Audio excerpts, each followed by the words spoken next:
Okay, so we finished sewing our monster pillows. You sewed from one end down, across, and up using your running stitch. We tied a nice knot in the end here to make sure that it would not fall apart. If you did not yet tie a knot in the end, I need you to come see me so that way I can make sure to help you tie your knot. Now we need to flip this thing inside out so we can start giving it a face. So first, I'm going to take out any pins that I didn't take out yet. You don't want those to get stuck inside of there. Not very cozy. And now I need to turn the whole thing inside out. And I know you might be thinking, Miss Hall, how am I supposed to do that? Well, we left this side open, right? So just like you were turning a pillowcase inside out, I'm going to be gentle because I don't want to rip the stitches. I'm just going to push the whole thing out this way. And what happens is now my arms and legs that were on the inside are now pushed to the outside. I've stitched them in there, and I can use my fingers to push out these little corners. And because I kept my stitches all small and nice together, I don't have any holes where my stuffing could come out, just this hole where I'm going to put the stuffing in. So now I have my monster's body, and now we can start talking about adding the face and all the face details. So to do this, we're just going to be using some of our scraps of felt. And you'll notice they're all cut into weird, crazy shapes, and that's okay. They'll all work great.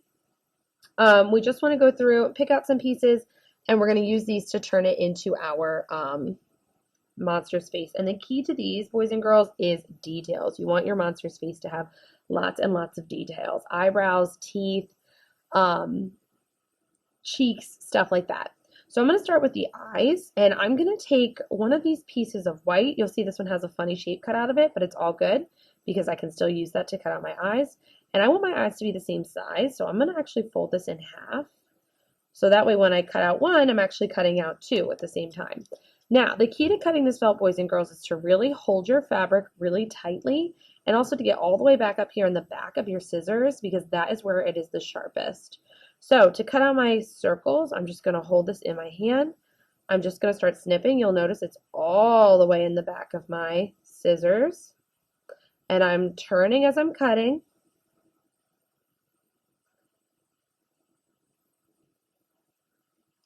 To get myself two circles for the eyes.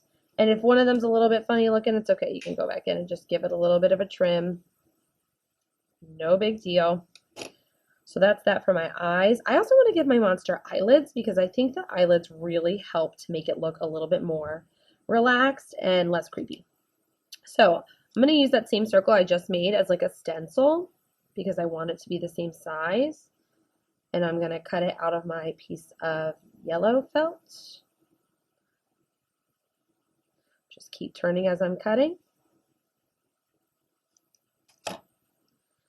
And then I'll take that piece of yellow felt and I will cut it in half.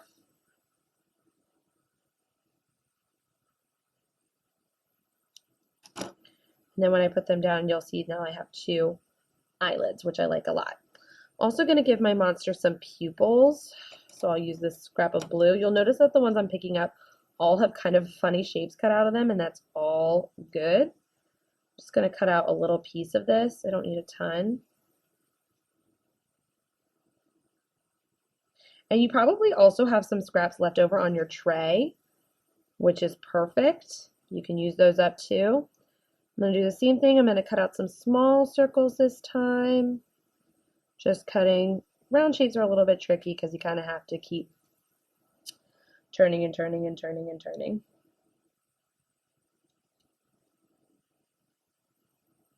Okay, now I have two circles. And I can use these for my monster's pupils or the colorful part there I am going to get.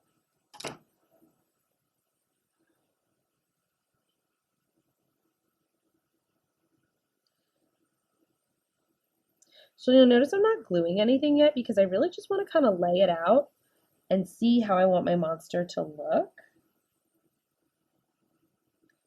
first. Okay, next up I'm going to start thinking about its mouth, and for the mouth I'm going to use this little corner of pink, and actually I'm realizing I want to give him eyebrows first. So I think I'm going to take a little scrap of this blue.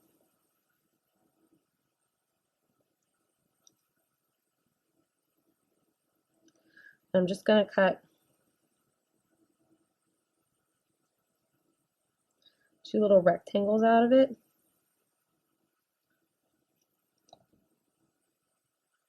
So now my monster can have some eyebrows. I'm going to cut out a little smile.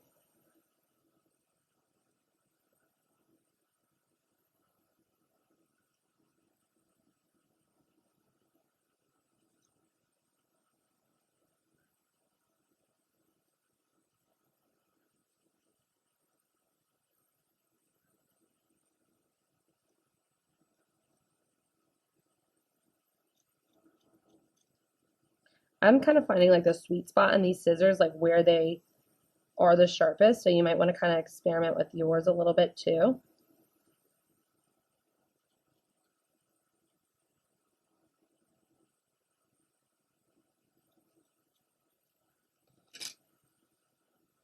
So obviously you could take this and you can make it a smile, or you can also make it a frown if you want it to be an unhappy monster. I want to use my little scraps of white to go in here and give it some teeth. So I'll just cut off some little triangle corners on here.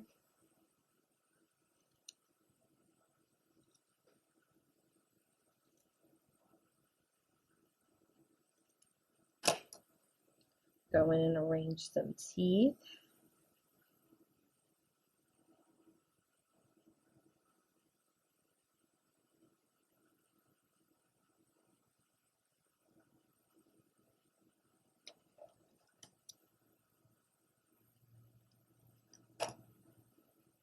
And I also want to give my monster a nose. I kind of like to do a little heart nose. Triangles work great, circles work great. So I'll fold my little piece of felt in half and just cut out a tiny little heart.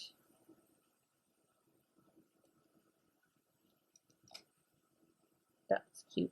I could have it going this way, or I could turn it the other way if I want to. I think when you turn it this way, it kind of looks like trolls. You know what I mean?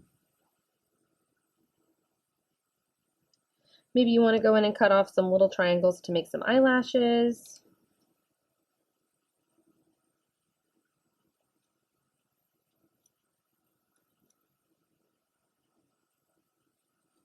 And for me to do that, I just do really skinny little triangles.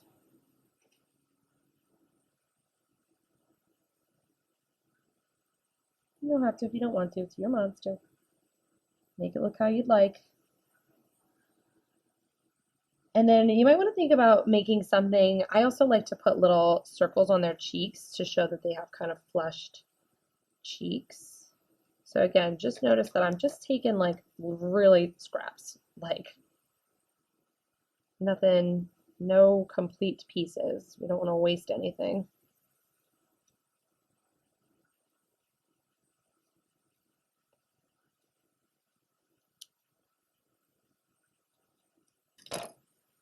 I have some little cheeks. Maybe you want to give your monster like a bow or a hat or a crown would be cool. I'm going to use that gold piece for a crown.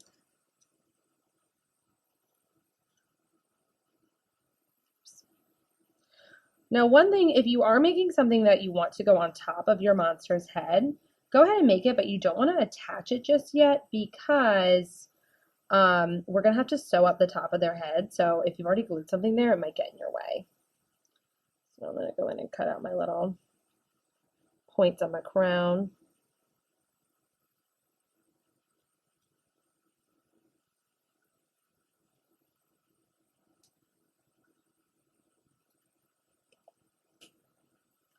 Cute. I like it. Okay. So now that I have pretty much everything figured out and I have things where I want them, then I can go in and start using my glue. We're going to be using Elmer's glue. You want to make sure that whenever you close your glue that this little white piece is sticking out. When it's open, that piece goes inside. When it's closed, it comes out. It comes out because that's supposed to help the glue from getting clogged. And the thing about this is that sometimes the fabric can kind of absorb some of that glue, so it might not stick the first time you stick it, but that's okay. You can always just put a little bit more glue down. So you got to give the glue a little bit of time to dry. Give it a good push. So then you just want to go through and glue on all of your pieces.